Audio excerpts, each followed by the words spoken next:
Bismillah. Salatu wassalamu ala rasulillah. Setiap kita pasti pernah bercanda.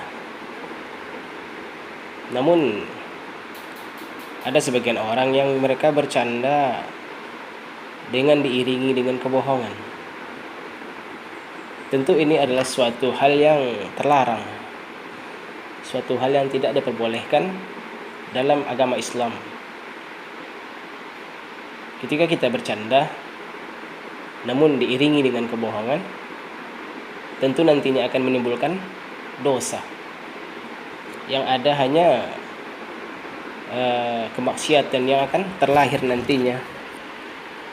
Dan di zaman sekarang memang sudah menjadi kebiasaan, sehingga orang-orang menganggap bercanda tanpa kebohongan itu seakan-akan belum mengikuti zaman. Adapun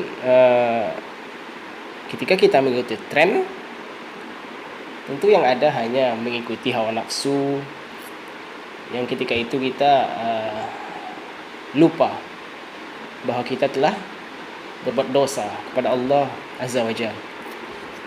Dengan beberapa nukilan yang telah kami rangkum, contohnya begini. Kemarin saya lewat posisi tidur, terus polisinya gue selimutin. Tentu ini adalah suatu kebohongan. Memang sifatnya bercanda dan membuat orang lain tertawa, namun ini adalah suatu kebohongan. Bercanda seperti ini dilarang oleh Nabi Shallallahu Alaihi Wasallam. Beliau bersabda, celakalah orang yang berbicara kemudian dia berdusta. Dia berdusta agar ada kaum yang tertawa karenanya. Kecelakaanlah untuknya dan kecelakaanlah untuknya.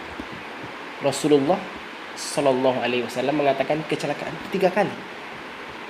Maka ini bukan suatu hal yang ringan, suatu hal yang remeh. Seharusnya kaum muslimin mengubah kebiasaan ini agar tidak menjadi mendarah daging nantinya. Ini hadis riwayat Abu Daud dan hadis ini hasan. Tentu sangat berbahaya bagi kaum muslimin yang sudah terbiasa untuk berbohong.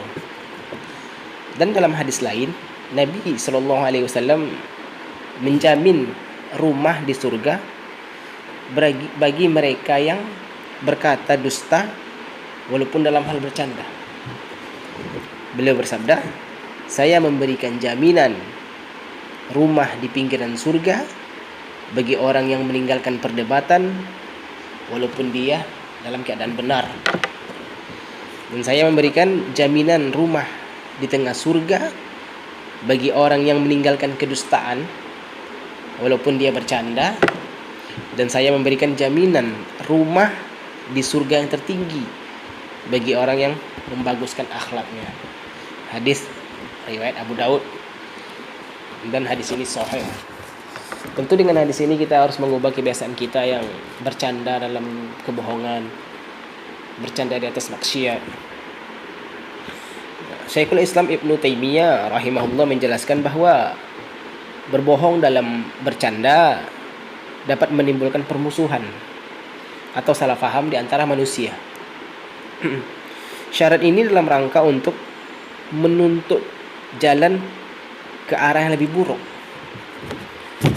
meskipun tidak menyebabkan langsung, tetapi bisa jadi menjadi penyebab permusuhan dan salah paham di kemudian hari. Beliau berkata, Ibnu Mas'ud berkata, berbohong itu tidak layak bagi dalam keadaan serius maupun bercanda. Apabila dalam candaan menimbulkan permusuhan di antara manusia dan menimbulkan mudarat dalam agama, maka lebih diharamkan lagi. Pelakunya berhak mendapatkan hukuman yang bisa membuat jerah. Majmu' al-Fatawa. Semoga kita dapat mengubah kebiasaan dan akhlak buruk kita dalam bercanda yang diiringi dengan kebohongan, karena sejatinya seorang muslim sangat terlarang ketika dia berbohong, karena berbohong itu ada tanda orang munafik. Semoga dapat menjadi pelajaran bagi kita semua agar mengubah kebiasaan kita yang buruk, bercanda di atas kebohongan demi membuat orang lain tertawa, tetapi kenyataan kita mendapat laknat atau mendapat keburukan di kemudian hari nantinya.